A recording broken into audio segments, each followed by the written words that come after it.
This is KGW News at 5. Good evening and thanks for joining us. I'm Pat Doris.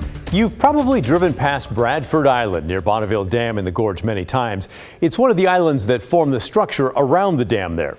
But what you may not know is that it's highly polluted from decades of dumping dangerous chemicals. When the dam was built and for many years after, the Army Corps used the island to dispose of PCBs and other contaminated debris. It has polluted the water and poisoned the fish nearby. This last Thursday, though, there was a big change that for many means hope that the island will finally get cleaned up. Christelle Kumwe joins us from our newsroom to tell us more about this change that's been decades in the making. Yeah, the Army Corps of Engineers did dump toxic chemicals on the island and had been in charge of cleaning it up. But that progress has stalled over the years. Now, as of Thursday, the island is officially a federal Superfund site with federal dollars backing the long-awaited cleanup. Bradford Island, near Cascade Locks on the Columbia River, was just listed as a Superfund site by the Environmental Protection Agency. That EPA is officially adding Bradford Island as a Superfund site on our national priorities list.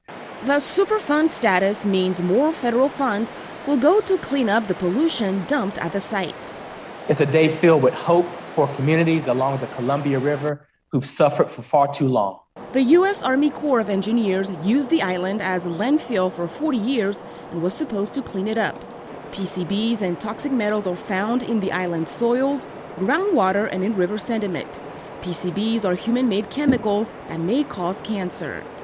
The fish caught in this area still contain the highest levels of cancer-causing PCBs in the Pacific Northwest. Oregon Senator Jeff Merkley and Governor Kate Brown praised the EPA's decision as a step in the right direction.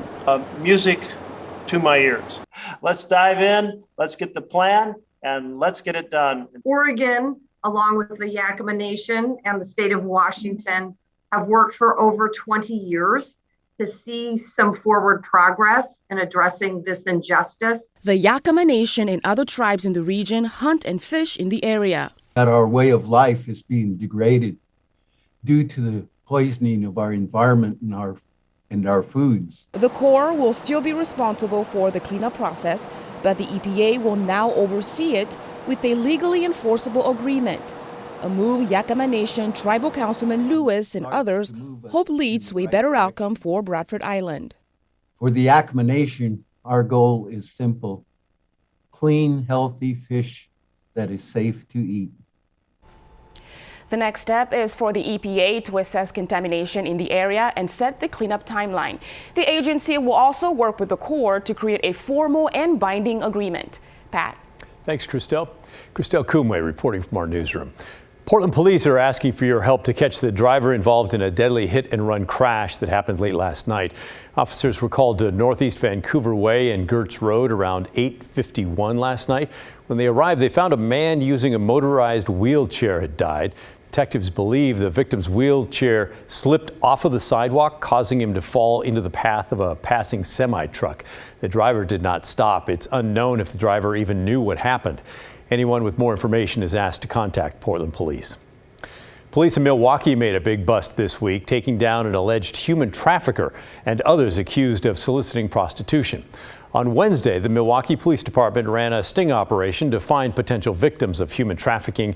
During the mission, 7 people were arrested for solicitation of prostitution. 1 human trafficker with a gun was arrested, and 5 survivors were connected to resources.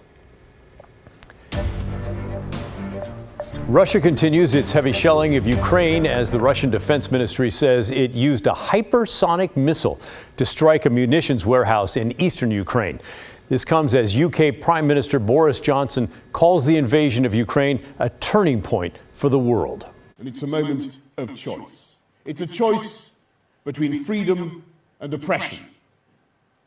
And I know there are some around the world, even in some Western governments, who invoke what they call realpolitik and who say that we're better off making accommodations with tyranny. I have to say I believe they are profoundly wrong.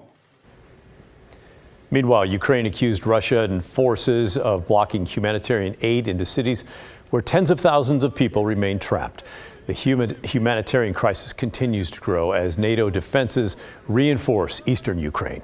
And the end of freedom in Ukraine will mean the extinction of any hope of freedom in Georgia and then Moldova. And it will mean the beginning of a new age of intimidation across the whole of Eastern Europe, from the Baltic to the Black Sea. And if Putin succeeds in crushing Ukraine, it will be the green light for autocrats everywhere in the Middle East, in the Far East.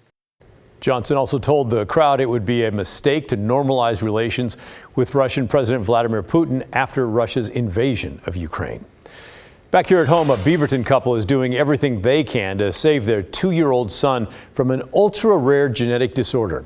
Raiden Pham suffers from a mutation of a single gene that threatens his life. Tim Gordon has more.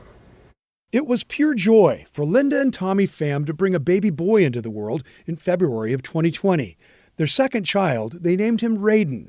All was fine at first, but it didn't last. For after 3 months, everything just, took a turn, unfortunately. He wasn't meeting any of his milestones as a mom, and a dad. We knew something was wrong. Linda says Raiden began vomiting constantly and the baby's body contorted. As the days passed, it became clear Raiden was not developing normally and could not control his body. There were numerous medical visits and a 10-day hospital stay. First, Raiden got a feeding tube through the nose. When that made things worse, he got a feeding tube to the stomach. No, have you ever seen one? Sure. That's the tube right there. Tommy and Linda held Raiden as they talked about finally getting answers, thanks to a specialist at OHSU. That doctor looked at all 20,000 of the baby's genes. That's when we found out he has this ultra-rare gene mutation caused by the UBA5 gene. As a result of the gene mutation, Raiden has a progressive neurological disorder that threatens his life. All parents want to have the best life for their kid. And when we found out that evening, my heart, oh gosh, when I look back till this day, I get so emotional. With no cure and no established therapy, the family was devastated. But hey, as parents, what can you do? Are you going to sit back? Are you going to fight and raise awareness and share this story? Because in reality, if we're able to treat Raiden, we're going to help the other 30 kids as well. Along with awareness, the Phams are raising money through their Raiden Science Foundation. They have no choice. It's up to them to fund research into UBA5 gene replacement therapy for the ultra-rare mutation. They'll need to raise at least $3 million over time. Since last Thanksgiving, they've raised about $350,000. So grateful for the support that's allowed them to team up with doctors at UMass and get started, hopefully in time for their son and others in the future. If one thing I could do in my life now is to help, find a cure or a treatment, that would be my life goal. At this point, I will never give up, even if it's helping one child. If anything, at the end of the day, we want our journey, even the foundation, to stand for a symbol of hope, inspiration, love, and just humanity, people coming together to make something impossible possible, Tim Gordon, KGW News. There are only about 30 known cases of this genetic order worldwide, so we're not kidding when we say it's ultra rare. If you feel moved to help fund the research, we'll have a link for the Raiden Science Foundation in our story at KGW.com.